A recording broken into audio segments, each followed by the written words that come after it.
Bonjour à tous et à toutes, j'espère que vous allez bien. Moi, je vais très bien. Aujourd'hui, nous allons discuter d'un sujet très délicat. Il s'agit des sectes et des loges, parce que c'est des réalités vécues ici à Abidjan et en Côte d'Ivoire. Les loges, aujourd'hui, sont en train de se développer un peu partout et beaucoup de jeunes sont tombés là-dedans.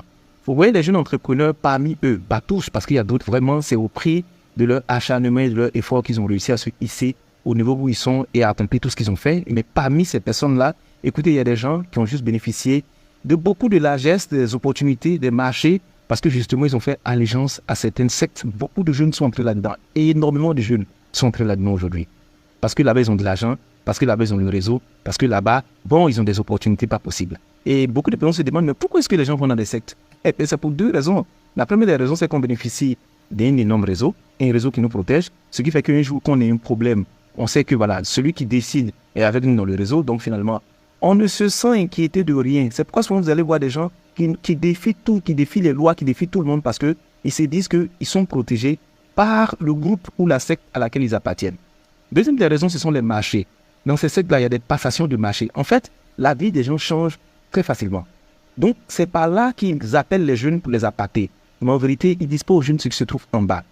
Parce qu'en vrai, lorsque vous entrez dans ces sectes, ce sont les plus faibles qu'on sacrifie pour consolider ceux qui sont auteurs. Et je vais vous expliquer rapidement quelles sont les méthodes qui sont utilisées. Méthode numéro 1 pour pouvoir appâter les jeunes, ce sont les jeunes filles.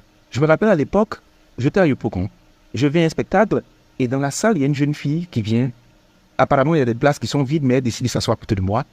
Et on tape la causerie, tout ça, mais elle est ennuyeuse, elle m'agace. Parce que moi, j'ai payé, je veux regarder mon spectacle. Elle a discuté pendant tout le temps. Quand elle est allée aux toilettes, mon voisin de côté me dit, ah, non, toi aussi. Elle est dangereuse, la fille, on dirait, elle est intéressée. Je dis, bon, si elle est intéressée, c'est un autre cas, mais là, moi, je vais suivre mon spectacle plus tôt. En fin d'événement, je n'avais même pas mon téléphone sur moi. C'était vraiment il y a longtemps. Hein. Elle me dit, ah, mais je ne vais pas avoir ton numéro. J'ai dit, non, j'ai laissé mon téléphone à la maison. Elle dit, bon, quand tu arrives à la maison, je vais t'appeler. Donne-moi ton numéro quand même. Elle prend mon numéro, arrivée là, elle m'appelle. Oui, voilà, c'est moi, elle se présente tout ça. Et puis, elle me relance une fois, deux fois, quand est-ce qu'on peut se voir, vraiment de qu'on échange tout ça. Moi, je suis un peu dubitatif parce que, mon cher, je me méfiais. Vraiment, je me méfiais d'elle. Et puis, à force d'insister, je dis, bon, d'accord, on va se voir. Donc, pour moi, c'est un date, c'est un endroit où on va discuter tête à tête, tout ça. J'arrive, elle me dit, bon, viens, je vais te faire découvrir un endroit. C'est pour ça que je t'appelais. On va dans une villa. Aïe, je vois des villas, des véhicules qui sont garés un peu partout. À beaucoup d'idées, hein. Des véhicules qui sont garés partout. On rentre dans une salle. La salle est sombre. Mais des gros véhicules, hein. Des bolides pas possibles. On rentre, on voit des gens d'une salle qui est silencieuse, froide. Et il y a quelqu'un qui est en train de parler, je ne sais pas de quoi il parle de troisième œil, il parle de lumière interne, il parle de s'émanciper, il parle de règne. Bon, écoute, moi, j'ai écouté 2 minutes, je suis sorti. Elle me trouve dehors, mais c'est comment tu kiffes pas la vibe. Je dis, tu racontes quoi? De quelle vibe tu me parles? Mais tu m'envoies dans quel endroit? Ça, c'est quoi? C'est quoi ce groupe de baisse? Qu'est-ce que vous faites même? Elle me dit, bon, je comprends que tu n'es pas intéressé, il n'y a pas de problème. Elle me raccompagne.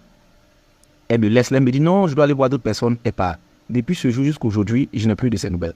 Pour vous dire qu'effectivement, il y a des jeunes filles qui sont très belles, qui sont emmenées sur le terrain, à des événements, à des lieux, et elles vont trouver des personnes, des pigeons à appâter pour les envoyer là-dedans. Stratégie numéro 2, c'est les stratégies des parrains. Il y a énormément de parrains qui vont dire, oh mais tu sais, je suis le parrain, oh le parrain il a la main sur le cœur, tu as un problème, tu vas voir le parrain. Le parrain donne l'argent, le parrain donne 5, 10, 15 millions, le parrain t'aide. Il y a des gens qui sont quand même naïfs. Hein. Il y a des gens qui pensent qu'en fait, sur la base de la gentillesse, on va te donner 5 à 10 millions facilement comme ça. Mais c'est trop simple. Et puis, vous êtes ensemble et un matin, le parrain te dit, bon, écoute, tu vas m'accompagner quelque part. Le parrain t'a rien refusé, tu peux pas refuser des jours au parrain. Vous partez, il y a des visages connus, des visages publics, des gens qui ont plein d'argent qui sont là-bas, vous réseautez. Parce que c'est le mot réseautage. Vous réseautez, partagez les numéros, tout ça. Tu as vu vis-à-vis des gens. On dit non, vraiment, c'est un groupe de réflexion. Vous créez un groupe, on dit bon, ils vont t'inviter. Parce qu'en fait, ils ont déjà pesé ton étoile. Ils savent qui tu es, qui tu représentes, ce que tu vas devenir. Et ce sont les grandes étoiles qui sont sacrifiées pour consolider les règnes des parrains. Vous allez voir, il y a énormément de jeunes qui sont décédés comme ça du jour au lendemain. D'autres accidents, d'autres sont morts comme ça, ou bien d'autres qui sont là devant vous, mais qui sont vides parce qu'ils ont fini de siphonner toute la puissance de l'étoile. Ils sont là. Bon, il y a d'autres aussi qui couchent avec ces jeunes-là, avec d'autres hommes. Vous savez de quoi je parle. Parce que dans cette zone-là se trouve aussi la puissance vitale de l'homme. Donc, c'est là-bas qu'ils vont tirer toute la substance aussi. C'est le cas numéro 2. Le cas numéro 3 sont les patrons des grosses boîtes. Tu viens, bon, tu es là, le patron dit, bon, on va aller on va aller vraiment faire une sortie. On va se retrouver avec d'autres personnes, on va aller dans une raison, on va réseauter. Le patron insiste. Quand tu vas, tu te rends compte après les échanges que leur affaire là n'est pas claire. Ils sont entre eux, ils disent certaines choses. Sauf que tu es déjà embarqué dans quelque chose. Et en fait, la menace, c'est que tu risques de perdre ton travail si tu ne les suis pas dans ce qu'ils font. Il y a énormément de jeunes qui sont rentrés dans des sectes. Il y a des jeunes filles qui sont proches des personnes qui sont dans les sectes, qui ont soit des rapports avec eux, qui bénéficient souvent de leur grâce, mais il y a énormément de personnes. Et aujourd'hui, quand tu en parles, les gens se disent, bon, tu sais, le plus important, c'est de réussir. L'argent n'a pas d'odeur autre. Je veux juste attirer l'attention de notre jeunesse. Vous savez, réussir, c'est bon. Nous tous, on est remplis d'ambition. Mais vous savez, il y a des raccourcis qui coûtent la vie. Les choses dans lesquelles vous vous engagez là, on ne vous dit jamais la vérité. La fin est tragique. La fin est triste. Nous autres là, quand on a choisi de marcher avec le Seigneur, on a choisi de marcher avec Dieu, on a choisi Jésus-Christ comme Seigneur et Sauveur, et on a décidé de s'éloigner de certaines choses, c'est parce qu'on sait des informations. Je sais que d'autres se posent la question, mais comment lui sait tout ça là? Quand tu es spirituellement averti, il y a des choses que tu vois, c'est pas tout on dit. Mais le monde dans lequel on est, les personnes qui veulent gravir rapidement les échelons, elles finissent par tomber dans ce genre de choses. Les vieux pères qui viennent te voir souvent, les gens qui te mettent sous leur coupole, et tous n'ont pas les mêmes intentions. Chacun a ses intentions. Maintenant, comment est-ce qu'on évite cela? Si vous arrivez et que vous vous rendez compte que ça ne vous arrange pas spirituellement, quittez là. Ne jouez pas le domaine spirituel. Une personne peut être belle. C'est pas parce qu'elle est jolie, elle t'invite dans un endroit, ça ne t'arrange pas que tu vas accepter. Tu la bois et tu sors. Si c'est votre patron, qu'est-ce que vous faites? Déclinez gentiment l'information. C'est pourquoi j'ai dit aux gens, soyez des personnes consacrées. Pour ne pas qu'on vous surprenne. Le monde est dangereux. Le monde est spirituel.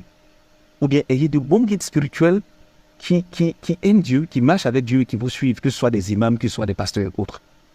Et le plus important, c'est d'être consacré. C'est d'être des personnes spirituelles pour réussir à les détecter. Si c'est votre patron, esquivez-le. On ne dit pas de façon frontale, ah, votre groupe là, vous êtes dedans, moi, il est pas là. Non, non, non. Trouvez de façon très sage le moyen de leur dire, écoute, je suis occupé, je suis malade, je ne peux pas venir, il faut éviter ça. Ils m'ont donné le témoignage d'un grand groupe, je ne citerai pas ici, où tous ceux qui ont participé, surtout la nouvelle génération des jeunes là, près de 5 à 6 parmi eux sont décédés par accident, dans des conditions tragiques. Celui qui a évité ça, lui, il avait compris très vite. Parce que derrière lui, il y avait la précise spirituelle qui lui a dit, voici ce que Dieu m'a révélé, attention, quand ça va venir, voici ce que tu dois faire. Imaginons qu'il n'avait pas cette pratique spirituelle. Lui-même, il a fait des songes. Imaginons qu'il n'avait pas la consécration qu'il faut. Il y a longtemps, on parlait de lui au passé. Votre vie coûte cher. Et il y a des gens qui sont prêts à tout prendre votre vie pour pouvoir monter. Nous sommes dans une jungle. Soyez avertis. Moi, j'ai joué mon rôle d'attirer votre attention là-dessus. J'espère que vous allez prendre les bonnes décisions qu'il faut. Faites attention. Ce n'est pas partout on rentre pour pouvoir réussir. La réussite est bien, mais pas à tous les prix.